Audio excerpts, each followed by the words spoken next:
Everyone must write an essay on what not to do at a stoplight. Oh. Did you hear that? What not to do at a stoplight? Do tomorrow. And remember, class, work hard and no goofing off. Okay, Gary, no goofing off. I am about to write the greatest essay of all time. Even more important than the paper is the pencil. Okay, here we go.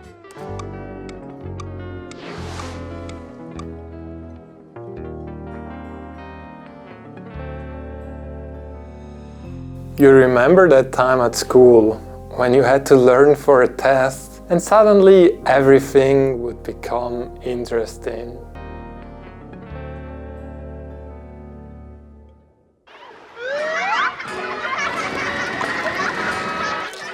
Come on, SpongeBob! Come on, pencil, make words. We still knew we had to do the task, but it would feel so heavy, so difficult, overwhelming at times.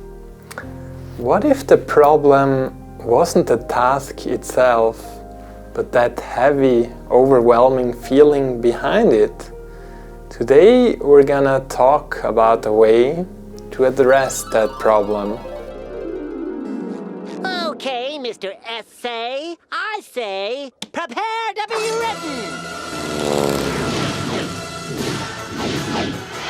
I'm doing it! I'm doing it! Yeah! Yeah! In some of these, in some of these. Almost there, and done. Now let's see how it looks so far. The bread time. Now let's see. White or rye bread?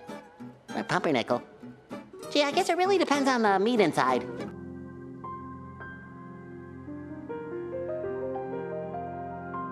What if the problem wasn't the difficult task itself, but it was that heavy, overwhelming feeling behind it?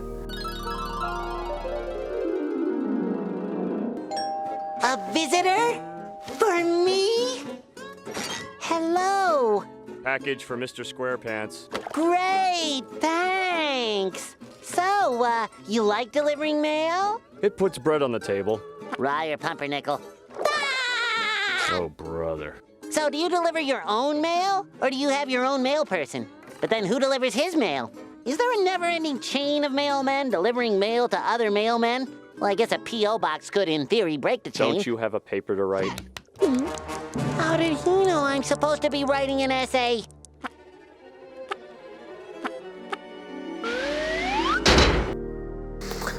I got my first big aha moment reading the book Switch: How to Implement Change When Change is Hard.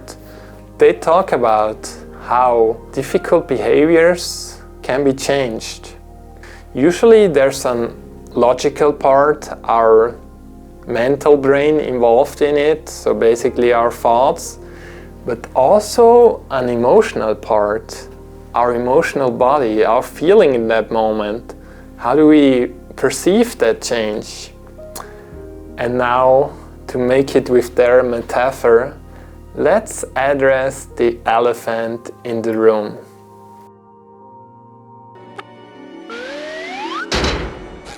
In other news, local resident SpongeBob SquarePants only has a few hours left to complete his essay, and yet he continues to goof off. When will he learn? Oh no! Midnight!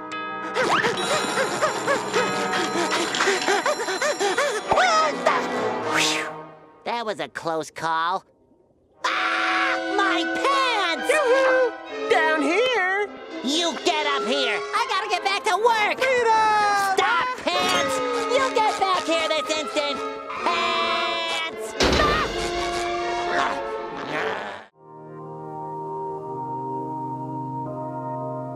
The elephant in the room, in this case, is our emotional part in decision making.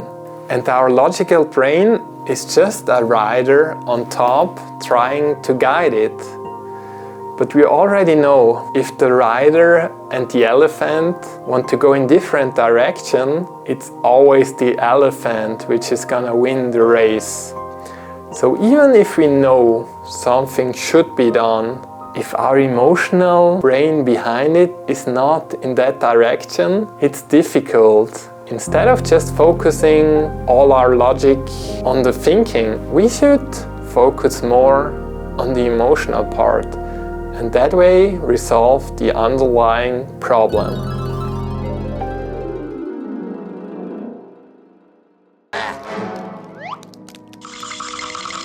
Time's up, SpongeBob.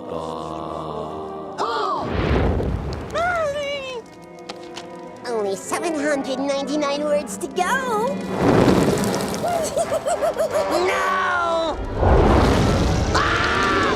What have I done? Why did you set me on fire, SpongeBob? Why didn't you just write your essay? Stop wasting time!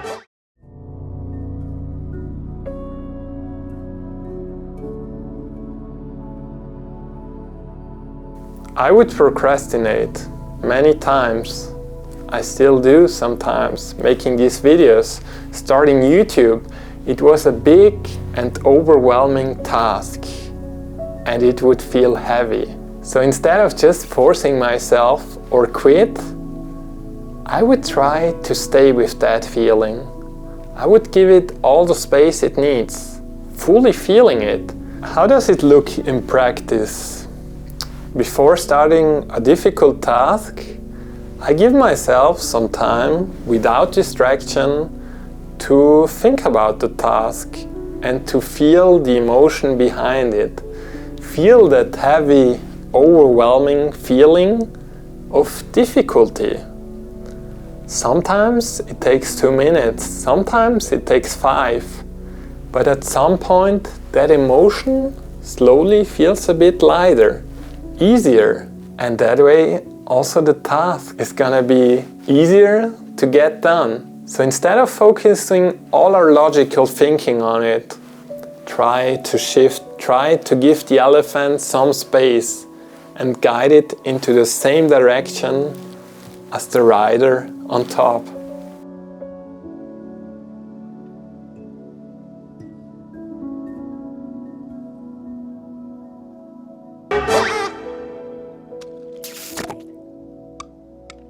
Oh, it's almost 9 o'clock! Class starts in 5 minutes! How am I gonna write this whole paper in 5 minutes? How am I supposed to know what not to do at a stoplight? Feeding your snail is something not to do at a stoplight. And making a sandwich, and lighting candles, and drinking water, and calling your friends, and karate chopping the TV, and shooting the breeze with the mailman, and falling asleep, Mrs. Puff, I'm finished. All 800 words. I'm finished. Here it is. Hey, Mrs. Puff? Where is everybody? Oh, there you are, SpongeBob. Here you go, Mrs. Puff. 800 words. All about stoplights and what not to do at them. I'm sorry, SpongeBob. I tried to call you. I have to go to a teacher's convention. But what about my essay? I decided to cancel the assignment. We're just going to take a field trip to a stoplight instead. See you next week.